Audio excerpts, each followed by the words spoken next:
Welcome all of you. Today we are discussing about the subtopic of applications of insulating materials in cables and capacitor. Myself, Vaswada Yogesh, lecturer from Electrical Department, SIT Polytechnic, Edra. Before we starting our today's session, we revise some previous lecture points. In previous lecture, we studied about the applications of insulating materials in rotating machines. Rotating machines mean generator, motor, etc. These are the image of stator winding of electrical rotating machines in which the cross section of stator winding is shown. These are bracing, spot liner which are used for provide the insulation between the core and winding. Next is coil nose tape. These are the provide for the taping of wire and winding. Next is the phase separator.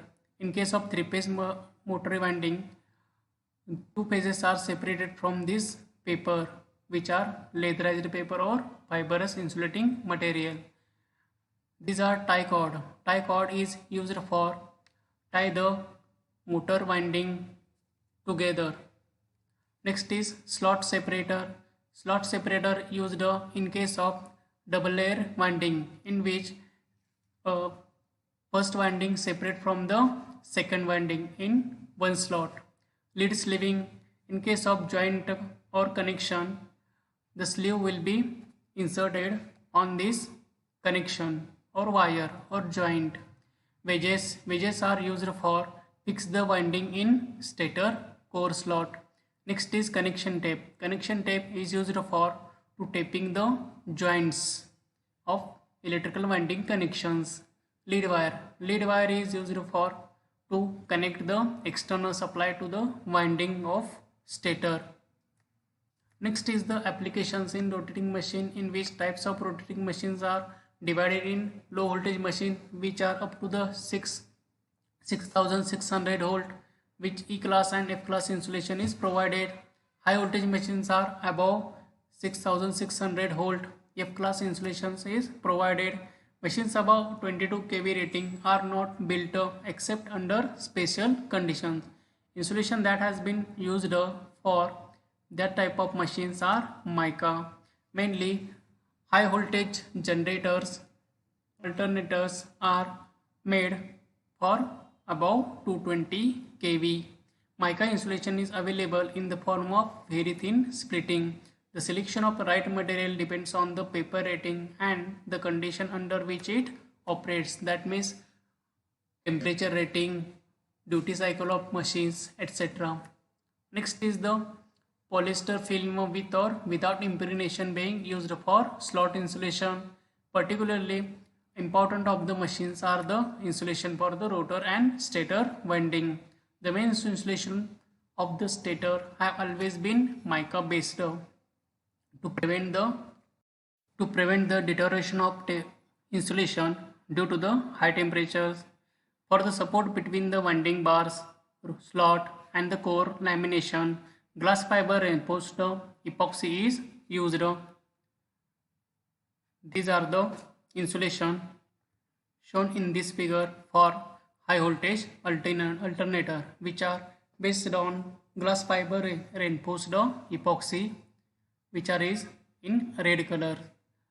Support between the winding bus bar slots, which are used in high voltage generators or motors. Next is the applications of insulating materials in circuit breakers. A circuit breaker is a switch which automatically opens the circuit when critical current or voltage rating is exceeds. AC currents are considerably easier to interrupt than DC current because AC current goes through 0 in one cycle at 2 points.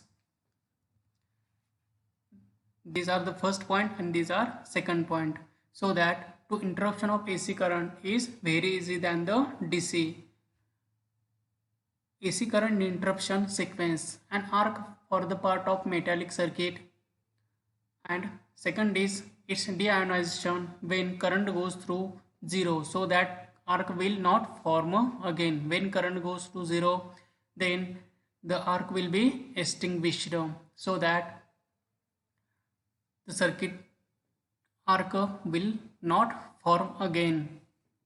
Next is the low voltage and high voltage circuit breakers. In low voltage circuit breaker, we use synthetic resin molding to carry the metallic parts.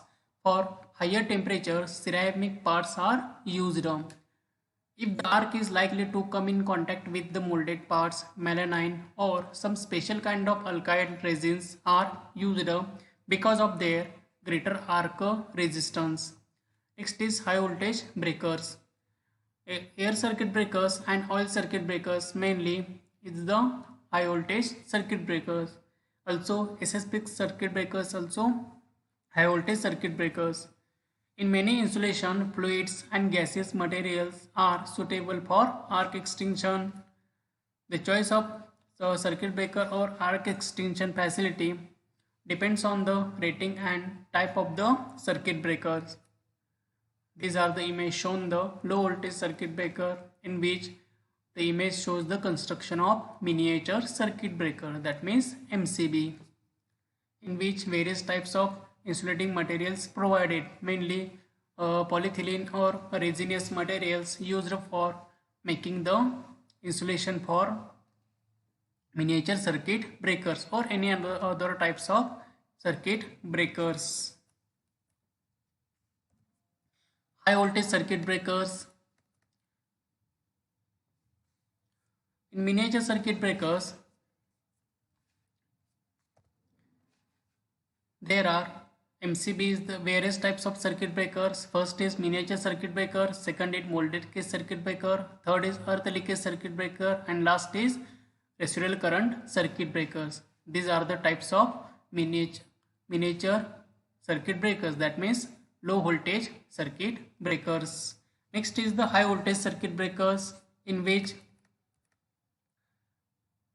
gas circuit breakers, that means SF6 circuit breakers, oil circuit breakers, hybrid circuit breakers, that means in which gas and oil also used, or gas or air is also used. Next is air circuit breaker, and last is the vacuum circuit breakers. The name of the circuit breakers in accordance with the arc interruption facility or arc interruption medium is used. The type is depends upon the arc interruption device is used. In gas circuit breaker, SF6 gas is used for arc interruption. Oil circuit breaker, oil is used for arc interruption. In hybrid circuit breaker, anyone air, oil or gas is used. In air circuit breaker, air is used for gas circuit breaker interruption of arc. Vacuum is used for interruption of arc in the circuit breaker. Next is the applications in circuit breaker.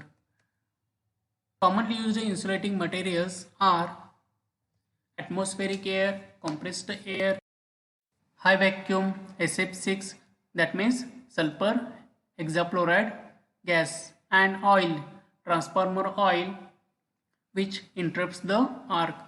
Ascarols produce large quantities of toxic and corrosive product. The circuit breakers bushings of lower voltage rating may consist of solid cylinders of porcelain and shellac or resin treated paper wrapped on the current carrying electrode. Next is high voltage bushings of voltage of 66 kV and above are filled with the oil. These are the high voltage bushings. These are the bushings used for the high voltage circuit breakers, which are made from the porcelain or resinous or polyethylene materials.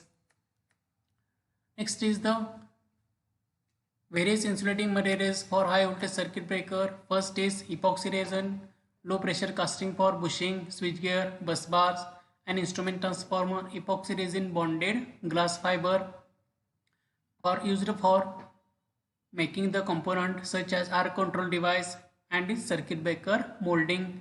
polyester resin which are used for insulating lever for circuit breaker and phase barrier plate in switchboard. That means the barrier between the two phases. Porcelain insulator and bushings of power transformer, mainly porcelain used for the porcelain material. It is used for the making the insulators of or bushing of power transformers or transmission lines. Synthetic resin bonded paper which are used for making the bushings, arc chamber, etc. Next is nylon injection molding or nylon material is used for injection molding for arc control devices in circuit breaker. Silicon rubber filling for molded joint boxes in SF6 insulated circuit breakers. Now, next is the applications of insulating materials in cable. Our today's session is in first point is insulation or insulating materials for cables. These are the various types of cables which are used for high voltage and high current applications. In case of mainly underground situation or underground distribution lines.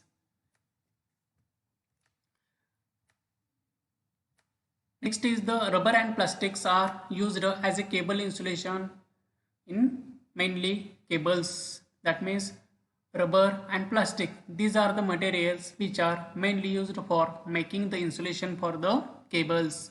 The insulation should have good elongation and tensile strength and toughness to withstand handling during installation and service.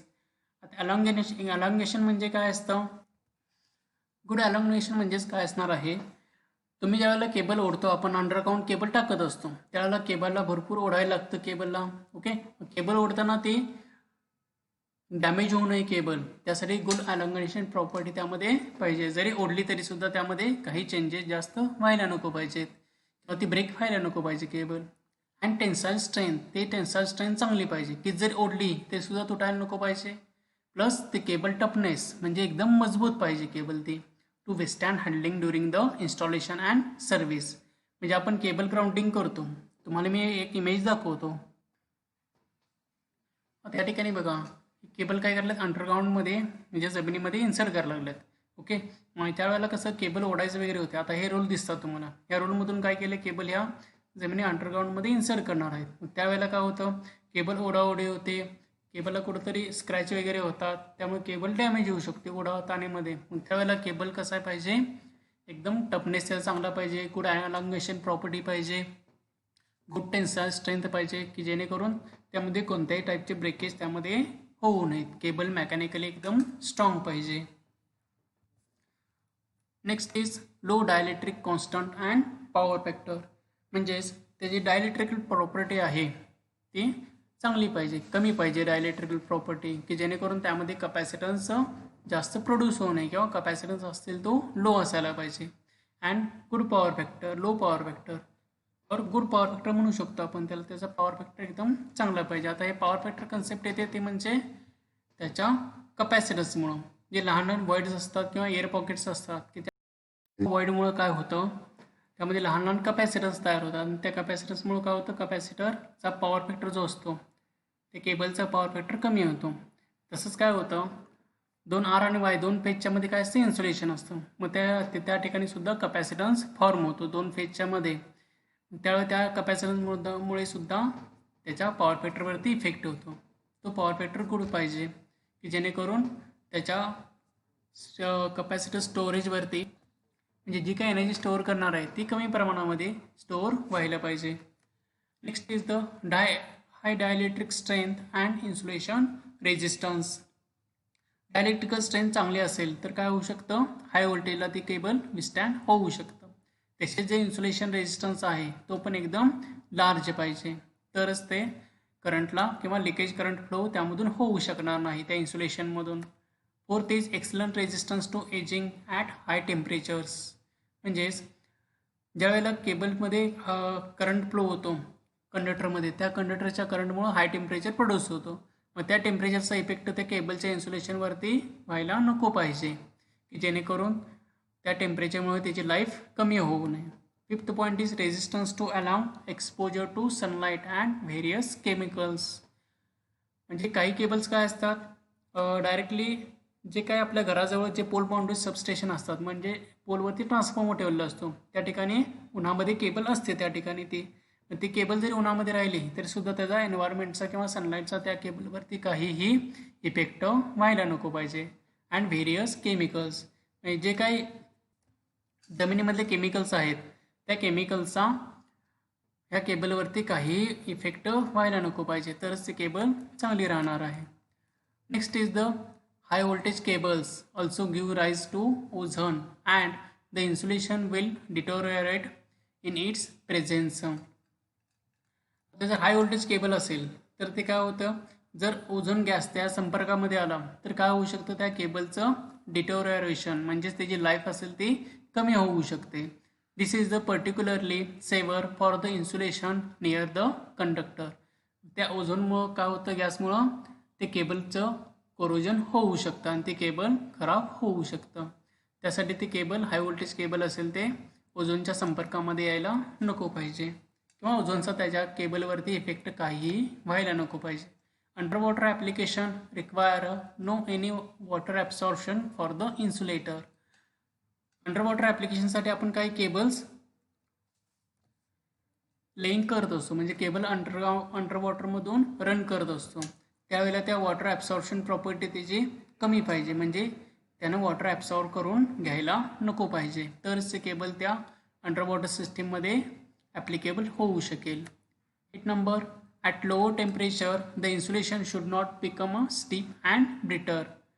म्हणजे temperature कमी जास्त झालं किंवा एकदम low झालं मग temperature low झालं तर काय होते केबल अशी कडक होते. तुम्ही आता रबर वगैरे बघितलं असेल जर रबरचं टेम्परेचर कमी केलं तर काय होते रबर एकदम कडक होऊन जाते मग कडक झाल्यानंतर काय होते ती ठिसूळ होऊन जाते म्हणजे ब्रिटल होते. अशा प्रकारचे इफेक्ट होऊ नये त्याच्यावरती.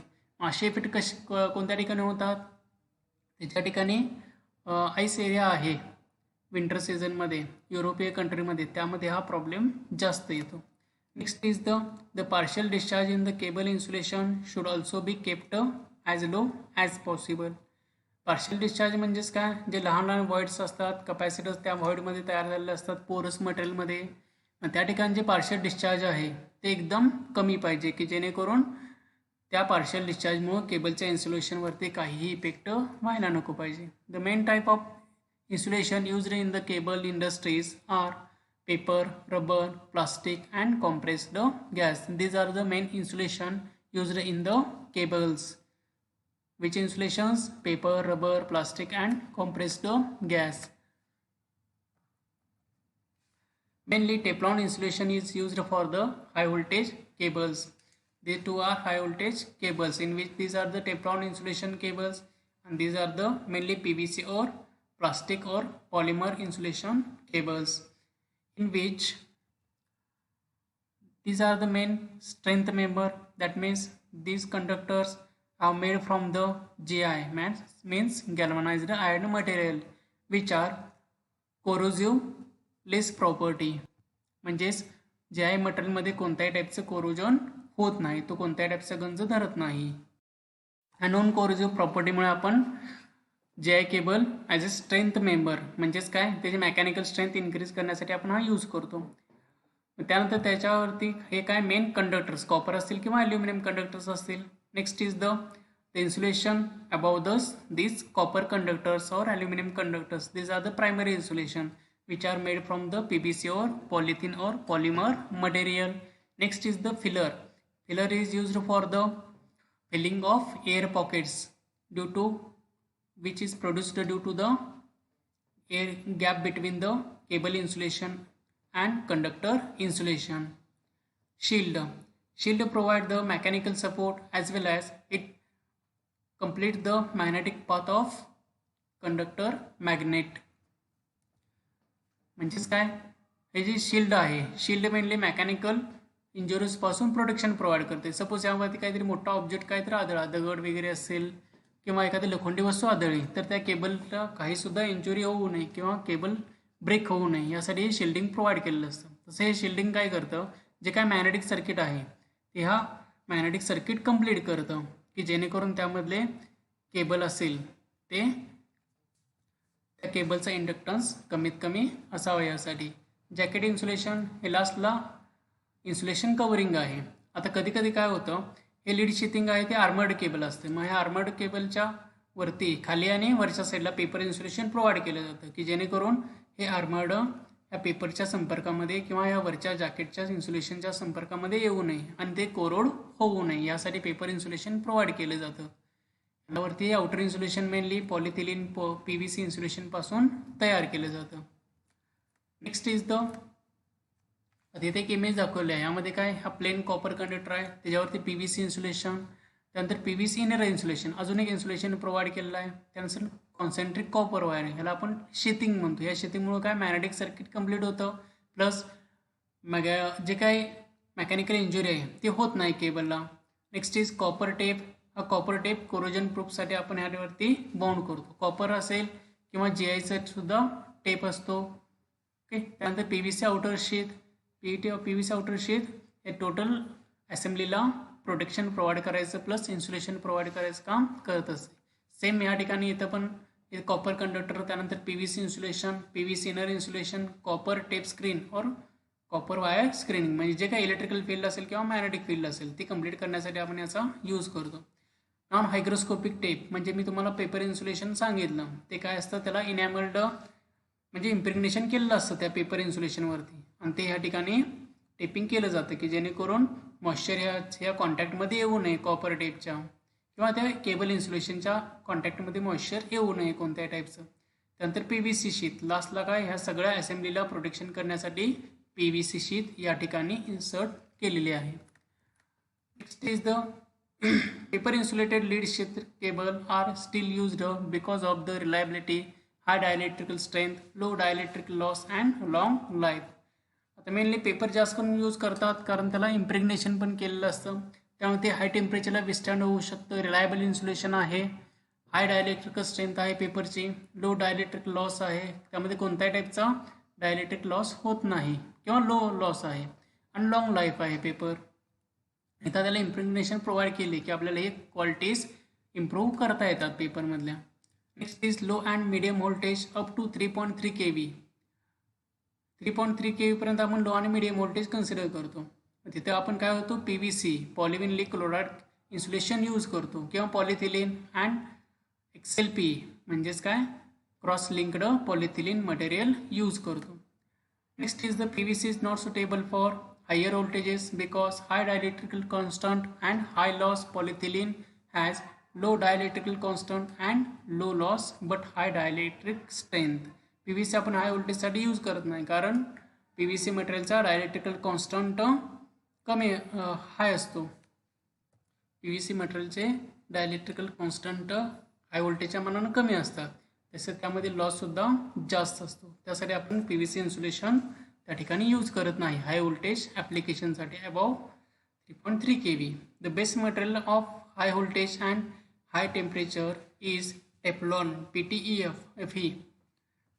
आपण जे वरती इन्सुलेशन बघितलं होतं हे जे इन्सुलेशन आहे ते PTFचं इन्सुलेशन आहे, आपण ते हाय व्होल्टेजसाठी यूज करतो. which can be employed up to 250 degree Celsius. Next is applications in cables. त्या ठिकाणी आणखी एक इमेज दाखवली आपल्याला, त्यामध्ये 3.6 to 6 kV पर्यंत किंवा 18 और 30 kV पर्यंत XLP, TSD और PVC पॉवर केबल्स दाखवलेले आहे आपल्याला यामध्ये. त्यामध्ये काय, हा ॲल्युमिनियम कंडक्टर, त्या ॲल्युमिनियम कंडक्टरवरती कंडक्टर स्क्रीनिंग केलं जातं, याच्यावरती सुद्धा ते हाय व्होल्टेज केबल आहे. त्यानंतर XLP इन्सुलेशन लावलं जातं, म्हणजे क्रॉस लिंक पॉलिथिलीन इन्सुलेशन असतं त्यामध्ये. त्यानंतर इन्सुलेशन स्क्रीन असते, म्हणजे किती वेळा इन्सुलेशन स्क्रीनिंग केलं, 2 वेळा, कंडक्टरवरती एकदा आणि XLP इन्सुलेशनवरती. त्यानंतर पुन्हा कॉपर टेप केलं, पुन्हा कॉपर टेप कशासाठी, मॅग्नेटिक सर्किट किंवा इलेक्ट्रिकल फील्ड सर्किट कंप्लीट करण्यासाठी. नॉन ओव्हन टेप, आता ह्याच्यावर सुद्धा एक नॉन ओव्हन टेपचं इन्सुलेशन प्रोव्हाइड केलं की जेणेकरून ह्याच्यावरती मॉइश्चर ॲब्सॉर्प्शन कमी व्हावं. त्यानंतर PP फिलर, पॉलिप्रॉपिलिनची एक फिल्म असते की जेणेकरून त्यामध्ये मॉइश्चर ॲब्सॉर्प्शन कमी व्हावं. त्यानंतर PVC inner sheath, PVC inner sheath ह्या होल असेंब्लीला कंट्रोल करते किंवा इन्सुलेशन प्रोव्हाइड करते. नंतर गॅल्वनाइज्ड स्टील वायर आर्मर्ड, त्यानंतर केबलवरती एक आर्मर्ड इन्सुलेशन असतं की जे मेकॅनिकल डॅमेजपासून प्रोटेक्शन प्रोव्हाइड करतं. त्यानंतर आहे PVC ओव्हरशीट. लास्टला काय PVC इन्सुलेशन असतं. हाय व्होल्टेजसाठी तुम्हाला XLPE इन्सुलेशनसुद्धा प्रोव्हाइड केलं जातं. नेक्स्ट इज द आणखी या ठिकाणी इमेज दाखवलेली आहे. ही केबलची मग जी आपण इमेज दाखवली तीच सेम. पहिल्यांदा कंडक्टर कॉपर असेल, ॲल्युमिनियम कंडक्टर असेल, त्यानंतर XLPE इन्सुलेशन असतं या कंडक्टरवरती. त्यानंतर ग्राउंड क्रॉस म्हणजेच काय, हे स्क्रीनिंग हे प्रोव्हाइड केलेलं असतं हे ह्याच्यावरती. किंवा ग्राउंड कंडक्टर या ठिकाणी दाखवलेलं आहे तुम्हाला. ग्राउंड कोर्स हे ग्रीन कलरच्या ज्या वायर्स दिसतात तुम्हाला ते काय ग्राउंड कंडक्टर्स आहेत जे आपण अर्थिंगसाठी यूज करणार आहोत. 4ला फिलर म्हणजेच काय, जे एअर पॉकेट्स राहणार आहेत केबल इन्सुलेशन प्रोव्हाइड केल्यानंतर ते फिलअप करण्यासाठी आपण फिलर मटेरियल यूज करतो.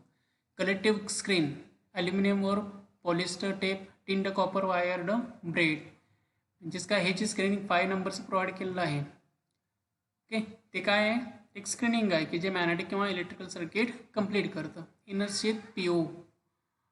इनर शीट म्हणजे ह्या सगळ्या असेंब्लीला एक इन्सुलेशन प्रोव्हाइड केलं जातं, ते इन्सुलेशन झालं.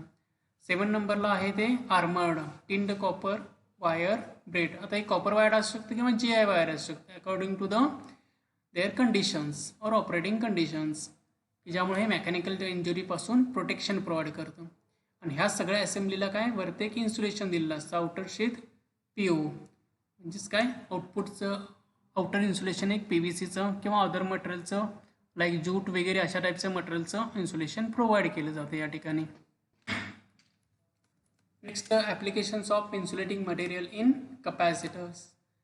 त्यामध्ये पॉवर कपॅसिटर्स असतील काय म्हणजेच हाय व्होल्टेज कपॅसिटर, त्यानंतर लो व्होल्टेज कपॅसिटर्स. मेनली आपण इलेक्ट्रिकल सर्किटमध्ये हाय व्होल्टेज किंवा पॉवर कपॅसिटर्स यूज करतो. Applications in power capacitors. Power capacitors are used for voltage regulation of power transmission. Voltage regulation म्हणजेच काय, जर लोडमुळं काय होतं व्होल्टेज डिक्रीज किंवा इन्क्रीज होत असतं. म्हणजे आपल्या घरामध्ये 230 व्होल्ट व्होल्टेज आहे, ते व्होल्टेज काय होतं लोड इन्क्रीज झाला डिक्रीज झाल्यामुळं काय होऊ शकतं कमी जास्त होऊ शकतं. मग ते व्होल्टेज कॉन्स्टंट ठेवण्यास म्हणजेच त्याला काय म्हणतो आपण व्होल्टेज रेग्युलेशन. एक नॉर्मल लँग्वेजमध्ये आपण त्याला व्होल्टेज रेग्युलेशन म्हणतो. ते व्होल्टेज रेग्युलेशन करण्यासाठी आपण पॉवर ट्रान्समिशन लाईन किंवा ट्रान्समिशन सिस्टीममध्ये कपॅसिटरचा यूज करतो. Next is the improvement of power factor of power distribution network. आता तुम्हाला ECIमध्ये झालं असेल पॉवर फॅक्टर कन्सेप्ट. तर त्यामध्ये काय असतं, आपल्या इंडक्शन मोटरचा लोड असतो, तो लोड कसा इंडक्टिव्ह नेचरचा आहे. आपल्याला ते पॉवर फॅक्टर कॉम्पेन्सेशन करण्यासाठी किंवा पॉवर फॅक्टर इम्प्रूव्ह करण्यासाठी आपण कपॅसिटर बँक इन्स्टॉल करतो. Next is power factor correction in high frequency hitters and induction furnace. आता इंडक्शन फर्नेस वगैरे असतात ते कसं असतात इंडक्टिव्ह फर्नेस असतात, इंडक्टिव्ह लोड आहे तो. मग तो इंडक्टिव्ह लोड कॉम्पेन्सेशन करण्यासाठी आपण काय करतो हाय फ्रिक्वेन्सी कपॅसिटर्स त्या ठिकाणी यूज करतो. Next is also used in DC application such as impulse voltage generator. DC ॲप्लिकेशनमध्ये काय होतं आपल्याला हाय व्होल्टेज जनरेट करावं लागतं. कधी कधी जे तुम्ही SCR वगैरे शिकला असतील पॉवर FPEमध्ये, त्यामध्ये काय पॉवर इलेक्ट्रॉनिक्स डिव्हाइसेस असतात जे हाय रेटिंगचे SCR थायरिस्टर वगैरे असतात, त्याला आपण काय करतो एक high pulse gate pulse provide करत असतो. मग ते gate pulse impulse voltage generate करण्यासाठी आपण त्याचा यूज करतो. एनर्जी स्टोअर करण्यासाठी आपण यूज करतो. मेनली जे आपले आर्मीमध्ये वगैरे ह्या टाईपचे एनर्जी स्टोरेज कपॅसिटर लागतात DC स्टोरेज कपॅसिटर, की जेणेकरून ते हाय व्होल्टेज एकदम इम्पल्स जनरेट करण्यासाठी आपण त्या एनर्जी स्टोरेज कपॅसिटरचा यूज करतो. वेल्डिंगमध्ये जे वेल्डिंग ट्रान्सफॉर्मर असतात त्या ठिकाणी आपण DC कपॅसिटरचा यूज करतो. Next is high intensity flash x-ray and light फोटोग्राफीमध्ये. हाय इंटेन्सिटी फ्लॅश एक्सरे म्हणजेच काय, काही ठिकाणी एक्सरेच्या फॅसिलिटीसाठी हा कपॅसिटर लागतो. मग ते कपॅसिटर काय करतो हाय व्होल्टेजला चार्ज होऊन एकदम एनर्जी रिलीज करतो आणि हाय फ्लॅश एक्सरे प्रोड्यूस करतो. And is light photography. काही ठिकाणी लाईट फोटोग्राफीमध्ये सुद्धा त्याचा यूज होतो. आता जे काही एनर्जी स्टोरेज सांगितलं आणि इम्पल्स व्होल्टेज त्यामध्ये डिफरन्स काय, इम्पल्स व्होल्टेज तुमचं एकदम हाय लेवलला तयार होतो, पण हे जे एनर्जी स्टोरेज आहे ते एनर्जी स्टोरेज ज्या ठिकाणी तुम्हाला एकदम हाय व्होल्टेजची गरज आहे पण तुम्हाला ते हाय व्होल्टेज अवेलेबल नाही आहे, पण त्या ठिकाणी भरपूर कपॅसिटर असे एकदम एनर्जी स्टोअर करून ठेवले जाते आणि ते नंतर एकमेकांच्या सिरीजमध्ये कनेक्ट करून ते एनर्जी किंवा व्होल्टेज असेल ते एकदम रिलीज केले जाते. मग अशा ॲप्लिकेशनसाठी आपण हे एनर्जी स्टोरेज कपॅसिटर्स यूज करतो. ते कपॅसिटर कन्स्ट्रक्शन दाखवलेलं आहे. वरती पॉलिथिलिन किंवा प्लास्टिक केसिंग असतं. आता इंटरनलमध्ये काय असतं, अशी एक ॲल्युमिनियम फॉईल असते, म्हणजे ॲल्युमिनियमची पातळ पट्टी असते किंवा फॉईल असते अशी. मग त्या ॲल्युमिनियम फॉईलवरती पॉलिप्रॉपिलिन पेपर असतो किंवा प्लास्टिक पेपर असतो. तो ते दोन्ही मटेरियल काय केलं जातं, वाऊंड केलं जातं आणि असा कपॅसिटर फॉर्म होतो. आता आतमध्ये एक होलो सिलेंडर असतो, त्या सिलेंडरभोवती हे ॲल्युमिनियम फॉईल आणि प्लास्टिक मटेरियल बाउंड केले जातं आणि त्यामधून असे एक्सटर्नल कनेक्शन्स काढलेले जातात. नेक्स्ट इज त्यामध्ये कपॅसिटर आणखी एकदा दाखवलं आहे तुम्हाला इमेज. यामध्ये रोल्ड फॉईल कपॅसिटर, यामध्ये 2 लेयर्स ऑफ फॉईल, ॲल्युमिनियमच्या फॉईलचे 2 लेअर असतात. म्हणजे इथे वरती एक सपोज हा एक डायलेक्ट्रिकल मटेरियल असेल, म्हणजे पॉलिप्रॉपिलिन पेपर असेल, म्हणजे प्लॅस्टिक पेपरसारखं असतो. आणि त्यानंतर नेक्स्ट आहे ते हे जे ग्रे कलर दिसायला तुम्हाला, तो ग्रे कलर म्हणजे डायलेक्ट्रिक ॲल्युमिनियम फॉईल असते, ग्रे कलरची दिसायला लागली तुम्हाला ती. त्यानंतर पुन्हा डायलेक्ट्रिक मटेरियल येलो कलरमध्ये दिसते ते. त्यानंतर पुन्हा ॲल्युमिनियम फॉईल.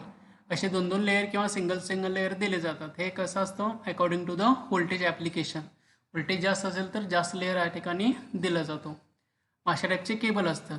एक aluminium foil as a conducting material, जो डायलेक्ट्रिकल मटेरियल आहे ते ॲज ए इन्सुलेटिंग किंवा डायलेक्ट्रिकल मटेरियल म्हणून आपण त्याचा यूज करतो.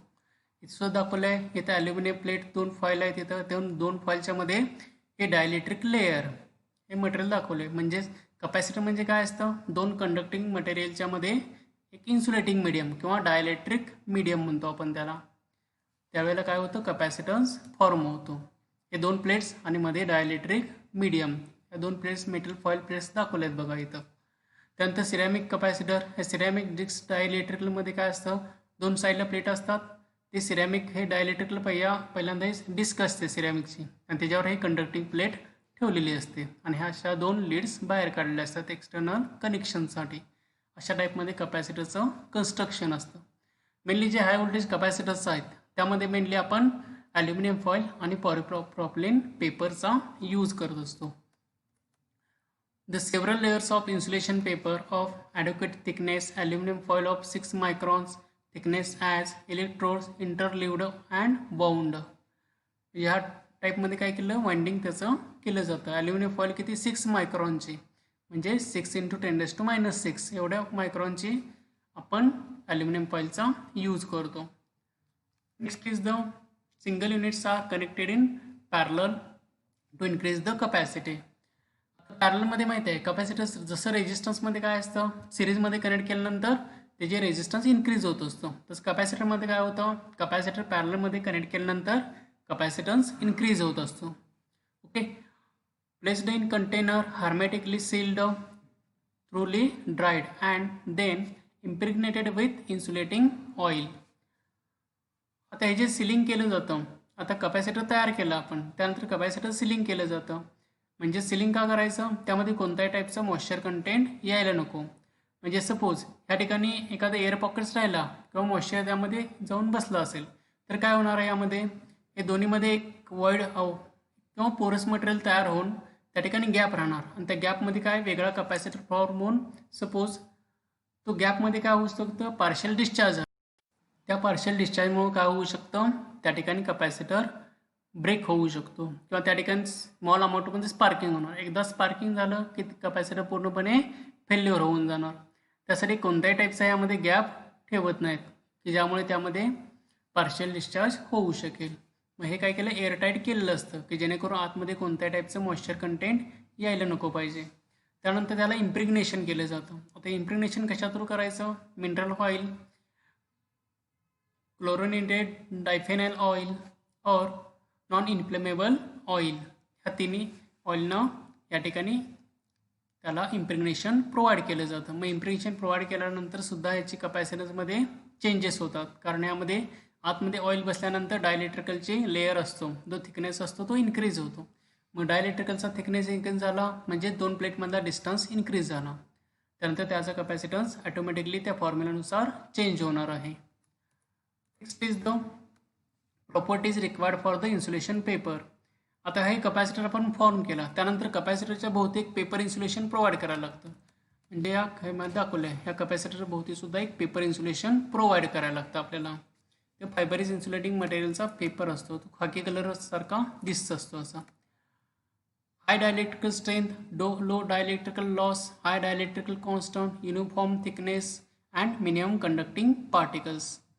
डायलेक्ट्रिकल स्ट्रेंथ जास्त पाहिजे, जो लॉस होणार आहे लिकेज करंटमुळं तो कमी पाहिजे, किंवा डायलेक्ट्रिकलमुळं जो लॉस होणार आहे तो कमी पाहिजे की ज्यामुळं टेम्परेचर कमी प्रोड्यूस होऊन लॉस कमी होईल. डायलेक्ट्रिकल कॉन्स्टंट जास्त पाहिजे, थिकनेस त्याचा म्हणजे पेपरचा प्लस त्या थिकनेस असेल तो युनिफॉर्म पाहिजे. त्यानंतर कंडक्टिंग पार्टिकल्स मिनिमम पाहिजे त्या पेपरमध्ये. Compare to paper, polypropylene film has considerable power dielectrical loss and higher operating voltages. Polypropylene paper mainly use केला जातो ॲज ए डायलेक्ट्रिक मटेरियल म्हणून, की ज्यामुळे डायलेक्ट्रिकल लॉस कमी होतो आणि ऑपरेटिंग व्होल्टेज इन्क्रीज होतं. However, fibrous paper insulation is still widely used partly. ते फायबरस पेपर असेल इन्सुलेटिंग मटेरियल, ते पार्टली यूज केलं जातं. म्हणजेच काय, आता शक्यतो बंद झालेले आहे ते इन्सुलेशन ॲज ए डायलेक्ट्रिकल म्हणून. आपण मेनली कपॅसिटर बाउंड झाल्यानंतर त्याच्याभोवती एक इन्सुलेशन प्रोव्हाइड करण्यासाठी आपण फायबरस पेपर इन्सुलेशनचा यूज करतो. Mainly due to the reason that paper after impregnation offers many desirable properties required for use at higher voltages in addition to economy. जर तुम्ही paper insulation use केला तर इम्प्रेग्नेशन नंतर काय होतं, त्याचं डायलेक्ट्रिकल स्ट्रेंथ इन्क्रीज होते, प्लस कपॅसिटन्ससुद्धा चेंज होतो कारण डिस्टन्स इन्क्रीज झालेला आहे पेपरचा. त्यामुळे ते आपण हायर व्होल्टेजसाठी यूज करू शकतो फायबरस पेपर इन्सुलेटिंग मटेरियल. पण शक्यतो आता पॉलिप्रॉपिलीन पेपरच हायर व्होल्टेजेससाठी किंवा पॉवर कपॅसिटरसाठी यूज केले जातात. The concept of dielectrical paper in and all film in capacitors. आता मग सांगितल्याप्रमाणे हे दोन क्राफ्ट पेपर आहे, डायलेक्ट्रिकल पॉलिप्रॉपिलीन पेपर असतील किंवा क्राफ्ट पेपर नॉर्मल आपले फायबरस पेपर्स, ते इम्प्रेग्नेशन केलेलं असतात.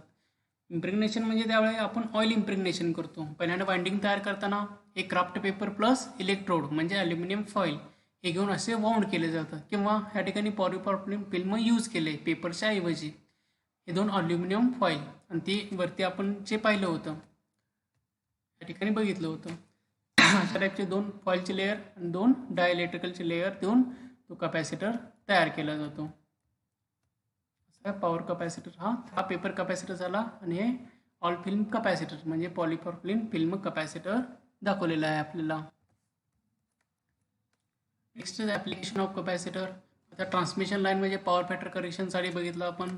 हे हायर पॉवर रेटिंगचे कपॅसिटर एनर्जी स्टोरेजसाठी असतील किंवा पॉवर फॅक्टर इम्प्रूव्हमेंटसाठी. ट्रान्समिशन लाईनमध्ये ॲज ए बूस्टर म्हणून कपॅसिटरचा यूज करतो. त्यानंतर इंडक्शन फर्नेसमध्ये सुद्धा पॉवर फॅक्टर इम्प्रूव्हमेंटसाठी किंवा फेज बॅलन्सिंगसाठी आपण यूज करतो.